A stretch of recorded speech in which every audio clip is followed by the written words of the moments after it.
Neste vídeo vou-te falar sobre a baixa reserva ovárica precoce. Vou-te falar sobre o que é que engloba, quais os cuidados a ter, porque é que ela acontece e como a podes evitar.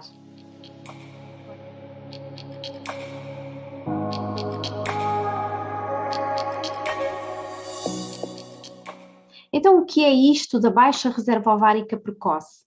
Ela até é cada vez mais comum e nós já vamos perceber o porquê, quais são as causas que estão por detrás disto, e ela é considerada precoce quando acontece antes dos 30 anos. Mas, na prática, nós começamos a envelhecer a partir do pico da idade dos 20, 23 anos mais ou menos. Portanto, é normal devagarinho começar o processo de envelhecimento, mas é devagarinho.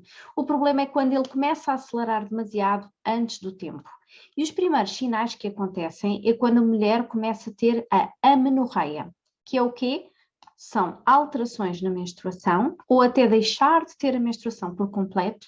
E aqui o que acontece hormonalmente é que temos um decréscimo nos níveis do estrogênio, aumenta o LH e aumenta o FSH também. E na prática a fertilidade começa a acabar depois dos 40 anos, mais ou menos entre os 40 e os 44 anos, em que acontece uma queda muito abrupta da fertilidade e da quantidade dos folículos que estão disponíveis dentro do ovário da mulher. Antes de atingirmos a menopausa, nós temos um período que se chama perimenopausa e ela acontece 5 anos antes da menopausa, mas os últimos 3 anos antes da menopausa são aqueles em que já temos alterações muito significativas, com um disparo do FSH.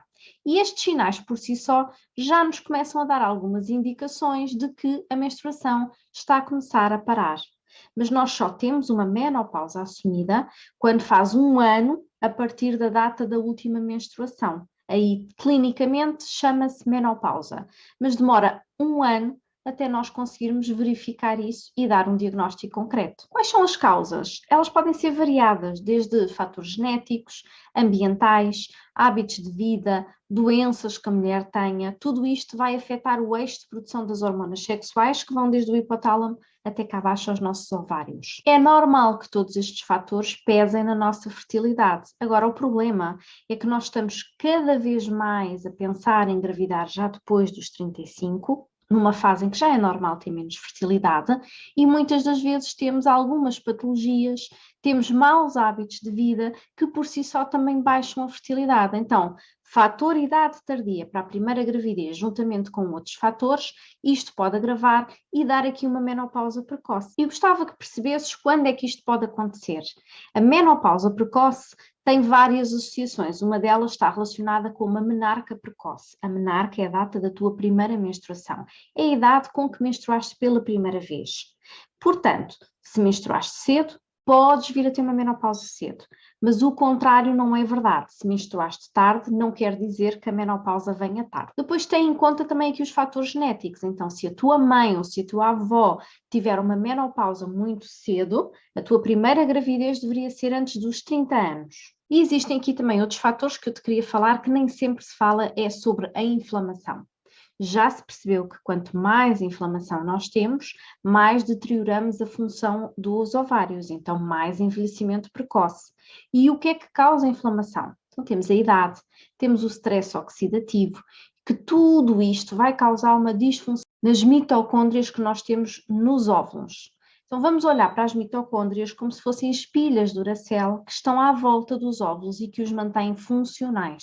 Então, à medida que há uma disfunção das mitocôndrias, vamos gastar a glutationa, que também está presente, e também é um antioxidante muito importante presente nos ovócitos. E o que é que isto vai causar? Então, os ovócitos vão ficar com menos defesa aos ataques da idade, das inflamações, das toxinas ambientais e, como não têm defesa, vão gerar inflamação com pequenos fatores que antes podiam não ser problemáticos, mas que agora, naquele momento, não têm defesa, então a inflamação vai tornar-se progressiva, vai tornar-se crónica e isto gera aqui uma pescadinha de rabo na boca, porque com a inflamação vai causar danos no ADN, mais stress oxidativo, mais inflamação, mais atrofia nos folículos, menor capacidade deles protegerem a si próprios e gera tal inflamação que baixa a nossa reserva ovárica. Então, quanto mais inflamação nós temos no nosso organismo, mais comportamentos anti-inflamatórios nós deveríamos ter para prevenir a baixa reserva ovárica, ou pelo menos, se já é o teu caso, para travar este declínio, tirar-lhe a velocidade. Na prática, o que é que se passa dentro do organismo da mulher? Então temos uns folículos, cada vez em menor quantidade, temos uma diminuição da hormona antimileriana, da inibina B, e a inibina B vai fazer um feedback negativo das hormonas, as tais do eixo reprodutor, que começa no hipotálamo e que vai até o ovário, e quando este feedback negativo não existe, ele vai disparar o FSH, que é a hormona foliculoestimulante. O FSH vai subir e quando ele está mais elevado é muito mais difícil para a mulher engravidar e é muito mais difícil ter folículos de qualidade. Mais ou menos 2 anos antes da menopausa, o FSH vai disparar. E ele é antagonista do estradiol, que é aquela hormona que também está ligada à maturação e ao crescimento dos folículos. Então, o FSH sobe e o estradiol baixa. Quando nós temos, no terceiro dia do ciclo, um estradiol abaixo de 35, então temos que perceber que as coisas já não estão bem, já estamos ali no limite. E o que é que acontece quando temos os níveis de estrogênio em baixo? Então, a mucosa da mulher, o crescimento do epitélio, vem a tendência para as lesões na mucosa da vagina. Nós já temos menos muco, temos mais bactérias patogénicas e, portanto, tudo isto gera aqui um ambiente que não é muito propício para conseguirmos levar para a frente uma gravidez. E também não é muito propício para que os espermatozoides cheguem a bom porto, consigam entrar no canal vaginal, porque não há muco, consigam chegar lá em cima e consigam fecundar. Então, aqui todo o ambiente já está completamente alterado. Outro parâmetro importante que deverias ter em atenção é a hormona antimileriana. Quando ela está baixa, nós já percebemos que há menos proliferação dos folículos, portanto, eles já não estão a crescer, provavelmente porque também já não temos muitos. Então, o que é uma antimileriana correta? É aquela que está acima de 1,1 até mais ou menos 4.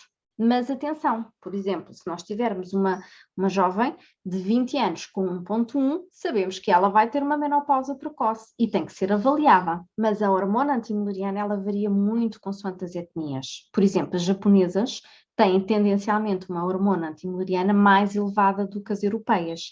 No entanto, elas têm um FSH muito mais baixinho do que o nosso. E a quantidade dos ovócitos das mulheres africanas e caucasianas também é completamente diferente.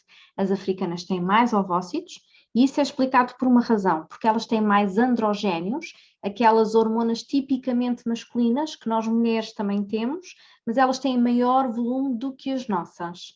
E parece que os androgénios facilitam para que os ovócitos não atrofiem tanto. Então, elas conseguem ter as mais quantidades do que nós, porque eles não se degeneram tanto ao longo da vida quanto conosco as europeias. Porém, as japonesas têm menos do que as caucasianas. Também gostava de chamar a atenção que ter doenças sexualmente transmissíveis não tratadas, não diagnosticadas, sim, porque elas podem ser assintomáticas, ou teres tido no passado, pode afetar a tua reserva ovárica, está bem? Todo o tipo de cirurgias pélvicas, principalmente ali na zona do útero, dos ovários, quando se mexe naquela zona, nós podemos estar a causar as aderências. E essas aderências vão dificultar ou vão causar até mesmo inflamações que dificultam o desenvolvimento dos ovócitos. E também cuidado com as alergias alimentares, porque elas contribuem para o fator inflamatório. Então, agora que já aprendeste o que é isto da baixa reserva ovárica precoce e porque é que ela acontece e como é que tu percebes se realmente é o que está a passar contigo, vamos aprender a como melhorar os níveis e como evitar que isto aconteça. Para receberes as notificações e saberes quando vai sair este novo vídeo sobre este assunto, subscreve aqui o meu canal. E se tiveres dúvidas sobre o que eu falei, deixa-me as dúvidas aqui nos comentários abaixo do vídeo. Até breve!